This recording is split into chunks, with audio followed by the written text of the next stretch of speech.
Hi, my name is Frankie. Thank you for listening to my mom. I never listen.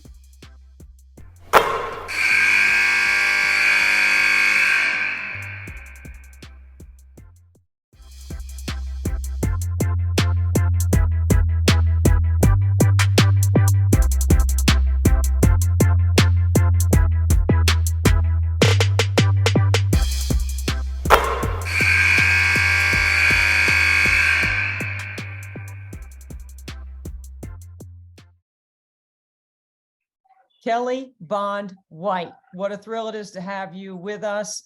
You are a busy head coach at Southern Illinois, and you are on the recruiting trail today. Tell us what you're doing, first of all, because you're not in your office. I am not. I'm next to Nurse Schaefer's office, next to the dean's office at a Catholic school outside of Chicago. And we just had a thrilling overtime where a kid nailed about a 30-footer to send it to overtime. So the adrenaline was pumping. I looked at my watch and I sprinted across the court to get to a corner where you guys could hear me.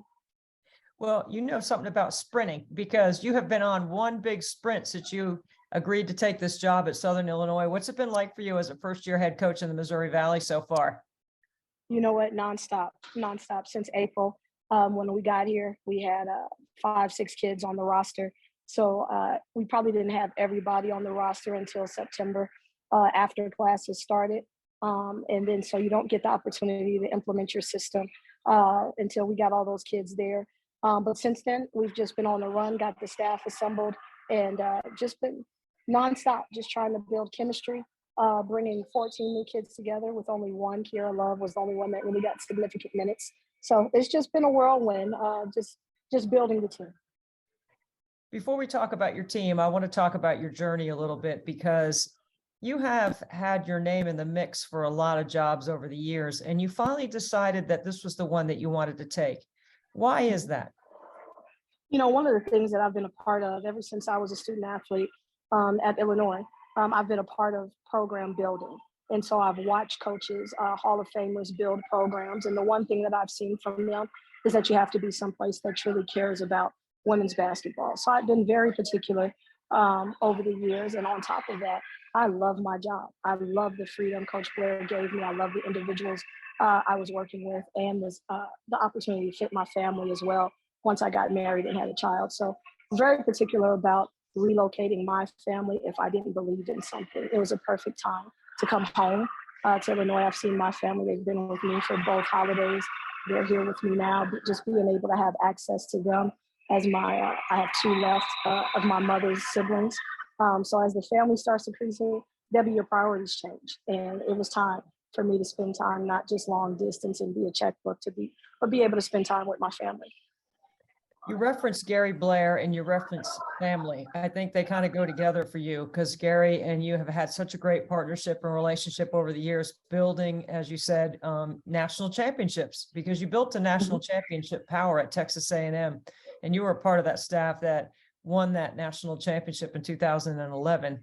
When you think about Gary and all the things that Gary has meant to the game and everything he's done, he's a Hall of Famer. He's quite a character. We know what kind of golfer he is, but you have been around him probably more than anyone else outside his wife or his ex-wife. Yeah. I got seniority on the new wife. I've been around a little bit longer. But yeah, can you hear me? You didn't lose me, did you? Okay. I think the biggest thing that I built from him is to find and let the community get to know your young ladies first. There's a story in each one of those young ladies that are there. And that's what we did when we hit the ground running. We jumped into the community. While we didn't have the whole team, we had our whole community that we could invest in. And so we've already doubled our budget just from community support of the program, that they believe in where we're going and where we're taking this. And that's something that Coach Blair brought me. I think he's one of the hardest working people in the industry. And I just watch him go door to door for people to buy into the program. And slowly but surely, we broke season ticket sales this year. And we're building a product that people, not just a product, but our young ladies are building something that our community will believe in. And I think that's how you start a program and begin to develop a program. I mean, you're literally talking door to door. We all know Gary passing out candy, going door to door, selling season tickets when he was at A&M, trying to get people invested in the game and trying to get them to love the game as much as you do. Where does your love from the game stem from, Kelly? I think it started. I grew up in that Bulls era with Phil Jackson and Michael Jordan and all of that. But then once I got into Arthur Penny for Whitney Young High School, and just learning how to be a point guard, I think that's where I fell in love with it. But then when I got to the college level and understood how much time went into the process with Teresa Grant, Kathy McConnell, they taught me the game at a different level. And they knew I was a coach before I knew I was a coach, just running the scout team my last 2 years. And I think that's where it happened. And then being involved with folks that were just great minds of the game, like a Bob Stark and a Vic Schaefer, to watch how detail oriented it is. That's where I fell in love with it. And that's where I'm trying to give back to my kids. And when I look at all our point guards, every last one of them from Texas A&M is either still playing or they're coaching. And I think that's because you fall in love with the game and understand it at a different level. I mean, that's quite amazing when you start looking back at all the people that have had an influence on how you see the game, how you approach the game, how you sell the game, how you recruit the game, all the things that you've just mentioned. You mentioned Whitney Young, and I know there's a bunch of players that have come out of that program that have gone on to have some career in the game and around the game. When you start thinking about, your roots in Chicago, Whitney Young, that high school, besides Teresa and Suze and Kathy and Gary and Vic and Bob and the people that you mentioned, what about your high school roots? Man, they're huge. I have Arthur Penny passed away, who was my head coach. But the man that was like my dad, Hank Hicks, is 75 years old. He's in the gym right now. He found me this corner to come to. And my daughter is here on crutches. And so Hank is watching her right now. But Hank Hicks found me in the backyard, hooping on one of my neighbor's rims. And I walked across the street, and in 5th grade, they said, "Hey, what school do you want to go to?" And I said, "Whitney Young." It was the best academic school, best athletic program at the time. And everybody started clapping. And I was like, what the heck are they clapping for? And I didn't know that was one of the Whitney Young coaches standing there. Had no idea. So it started for me in 5th grade. And to be able to watch my daughter through her lens now as a 5th grader playing on a middle school team, it's come full circle. And I love her being in the state, being able to watch Illinois basketball, seeing all the reporters that I grew up with. It's a special moment. You know what, Kelly, and today you talk about everybody has a story, and I love that because I do think every kid has a reason why they play, someone that's helped influence them, somebody's been a part of their journey. And then people think that, a lot of athletes are so entitled today. I see a lot of hard work, sweat equity. I see a different side of it.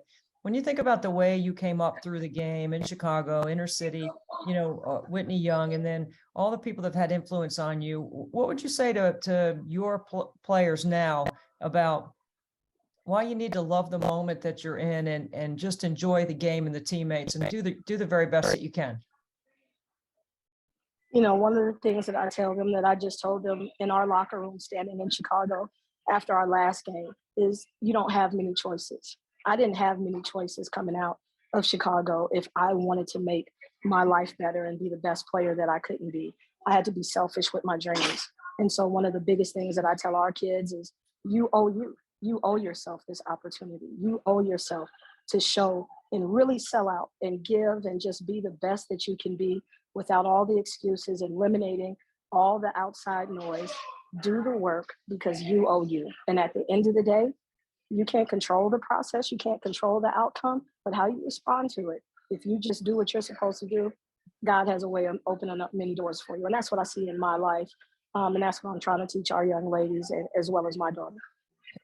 That gives me chills actually thinking about what that impact must be on your campus with your young team and, trying to connect your kids together on both ends of the floor. And, I care about offense, but you're a pretty good defensive team. You're number 1 in the league in steals. You're number 1 in turnover margin. You're second in, you're, I think 4 of your last 6 opponents have been 1 or 2 possession games. So you're right in there, winning and losing some of those games. What do you think has been the biggest thing that you've learned in your first year sitting there as a head coach? I think really the biggest thing is instilling confidence in your young ladies. You have to make right now as they're going through, they're questioning everything, especially when you have a team that's built like ours is. You have a group of young ladies that didn't contribute a lot to last year's team because they had super seniors. I think they graduated 6 or 7 seniors that played a lot of minutes. And then you bring in young ladies from the portal that, you know what, they're in the portal for different reasons, but a lot of them didn't play, a lot last year. I had to sit out last year. So the thing that you have to remind them of is you kind of got to go back some layers and remind them that you've done this. You've done this before. You're capable of doing this. Stick together. They're always almost waiting kind of for that other shoe to drop, right? Oh, is this going to work or something like that? So the biggest thing that we spent our time doing is just trying to instill in them to stay together, stay to one accord, and we'll get this thing done. It won't be easy. And I told them that from the beginning. So I think what you see with us is, I hate the term, but it's growing pains. I'm not a patient person. But there's a reason that they call it growing pains, because at the beginning of the year, that first game, we're like, oh my God, okay, what is this? And then you just get to the work and you take it step by step and you start seeing it. So even through the feet, we've seen our young ladies grow. And you mentioned defense first. I'm so glad you did, because there was one point where I pulled up the stat sheet and we were 349th in the country in defense, the very last place D1 team. And I just stuck it on the board in there and I said, we got a decision to make. There's no place to go. We're already at the bottom, guys. And so after every game, I see the commitment getting better, challenging my staff, just to make us really uncomfortable. And I think that's the biggest word for us right now, is learning to be uncomfortable. I mean, isn't that what it's all about, really? I mean, using basketball as a vehicle to help you with your life after college. College is a place where you're supposed to learn and grow. You're going to make mistakes. You're going to figure it out. You're going to make a mistake in a game. Try not to make back-to-back. It's just a small microcosm of what we're really supposed to be teaching. And I know you're an excellent teacher on the floor. How's it been for you in the Valley, like getting ready for some of these opponents? And I know you knew the league well before you took the job, because you knew what you were getting into with the quality of the league. But what has been probably 1 or 2 things that maybe you're a little surprised that you didn't think that you were anticipating? I just think that I think this league is built. I think you have some fantastic offensive teams, and I think people can put up numbers in this league. And I think that is something that just having to stop for a moment and try to plug the group to understand defensively. This is where we have to get it done. Early on, we were putting up numbers, and I think we were second offensively. Had the second scoring offense in the league. Mm-hmm. And I think as you get there, you almost, what I find myself doing, is Nick Saban referred to it as defending ghost. You almost over prepare sometimes and try, what else could they do? How could they come this? And then it's just the availability. I think everybody from Drake to everybody has been hit with the injury bug or something. And so learning how to overcome who's available for you night in and night out, whether it be sickness. I think those are the things that as a first year coach that you just have to stop and pivot and say, okay, we don't have this today. Let's do this instead. That's probably been the most challenging thing in the league. Well, I'm excited that you took time away from recruiting. We don't want to keep you away. We know you're looking in for some shooters in there, so we're going to. You already know. I want to thank you so much, Kelly, for spending time with us. And, we love that your team works so hard and just keep doing what you're doing, because you're on the right path. You're trending in the right direction.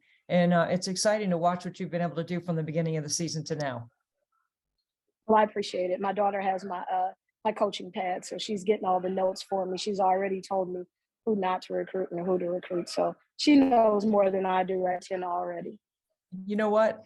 I think there's a podcast in the future of kids in the league. The parents are coaches, because I've always said that you have no idea how much these kids know about the game from listening and watching their parents, whether it's on the floor, in practice, watching film at home, having conversation around the table, all the things that they take in. It's just really interesting. What do you think about that? You think your daughter could do it?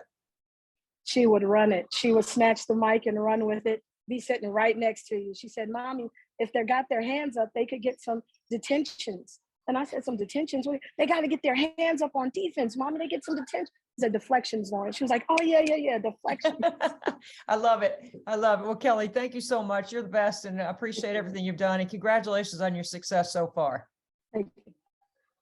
Thank you. Appreciate it, Debbie.